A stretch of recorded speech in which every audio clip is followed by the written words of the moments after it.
अस्सलाम वालेकुम स्टूडेंट, मैं कहता हूँ आप कैसे होंगे। आज की वीडियो उन तमाम तलबा व तलबात के लिए बहुत ज़्यादा इंपॉर्टेंट साबित होने वाली है जिन तलबा व तलबात को 9th क्लास के अंदर सप्लीज वगैरह आ जाती हैं। चाहे वो इनकी एक सब्जेक्ट के अंदर सप्ली हो, चाहे वो 2 सब्जेक्ट्स में सप्ली हों, चाहे वो 3 सब्जेक्ट्स में सप्ली हों, या फिर तलबा व तलबात एज ए होल हों, उन तमाम तलबा व तलबात के लिए ये वीडियो बहुत ज़्यादा इंपॉर्टेंट है। अगर आप मुकम्मल तफसीलात जानना चाहते हैं तो हमारी इस वीडियो को एंड तक ज़रूर देखिएगा। चैनल पर नहीं है तो चैनल को सब्सक्राइब करना ताकि इस मज़ीद इंफॉर्मेटिव वीडियोस आप तक ईजीली पहुंच रहे हैं। ऐसा तमाम तलबा व तलबात जिनको 9th के अंदर सप्लीज वगैरह आ जाती हैं, उनके बार बार क्वेश्चन आते हैं कि सर अगर हमें एक सप्ली हो तो क्या हमें पेपर देना पड़ेगा या हमें सारे पेपर देने पड़ेंगे, 2 पेपर्स के लिए 2 सप्ली के लिए क्या करना पड़ेगा, 3 सप्लीज के लिए क्या करना पड़ेगा। तो इसके साथ ही काफ़ी सारे स्टूडेंट्स कन्फ्यूजन में होते हैं कि ऐसे तमाम तलबा व तलबात जो कि 9th के अंदर सप्लीमेंट्री इम्तिहानात देते हैं, क्या उनके जो 9th के बाद 10th के जो पासिंग मार्क्स होते हैं उनमें से अगर कोई एक्स्ट्रा मार्क्स आ जाते हैं, पासिंग में मार्क्स में से अगर ज़्यादा मार्क्स आ जाते हैं, क्या 9th और 10th के मार्क्स मिलकर दोनों सब्जेक्ट्स को क्लियर कर देते हैं। जी हाँ, बहुत ज़्यादा क्वेश्चन इसके ऊपर बनते हैं 9th क्लास के सप्लीमेंट्री इम्तिहानात के ऊपर।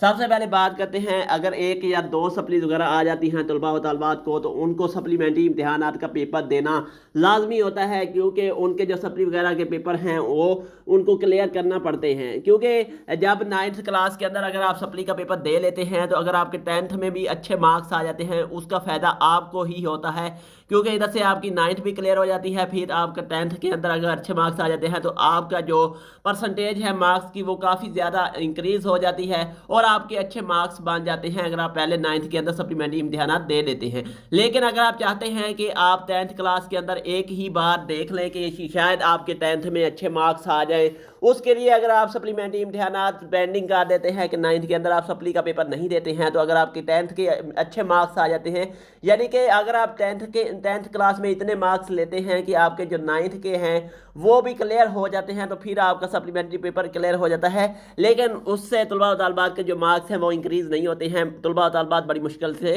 पास ही होते हैं, लेकिन उनके 9th और 10th दोनों सब्जेक्ट दोनों के जो हैं दोनों क्लासेस में वो क्लियर हो जाते हैं। तो ऐसे तलबा व तलबात जिनको 9th में 2-3 से ज़्यादा सप्लीज वगैरह आ जाती हैं, उन तलबा व तलबात के लिए मेरी हमेशा से यही सजेशन होती है कि आपको इम्प्रूव कर लेना चाहिए। आपकी इम्प्रूव यानी कि दोबारा से आपको 9th के अंदर एडमिशन भेजना चाहिए और दोबारा से तमाम के तमाम पेपर्स आपको देने चाहिए, सो डैट आपके जो मार्क्स हैं वो इंक्रीज़ हो सकें, आपकी अच्छी परसेंटेज बन सके। तो ऐसे तमाम तलबा व तलबात जो कि सप्लीमेंट्री इम्तिहानात के हवाले से क्वेश्चन करते हैं कि सर अगर एक बार सप्ली आ जाए उसके लिए कितने चांसेस होते हैं। सप्ली के लिए आपके पास जो मैक्सिमम चांसेस होते हैं 7-8 चांसेस तक भी होते हैं, लेकिन आप जो स्टूडेंट्स हैं, जितने भी स्टूडेंट्स हैं, वो 3 चांसेस से ज़्यादा नहीं जा सकते हैं और ना ही अदारों की जानब से उनको अलाउ किया जाता है कि वो 3 चांसेस से ऊपर जा सके, क्योंकि जो तालिब इल्म 3 चांसेस के बावजूद भी पास नहीं हो सकता वो ज़िंदगी के किसी भी मोड़ पर जो है उनका जो सप्ली का पेपर क्लियर नहीं हो सकता है, अगर वो 3 चांसेस में भी उनकी एक सप्ली का पेपर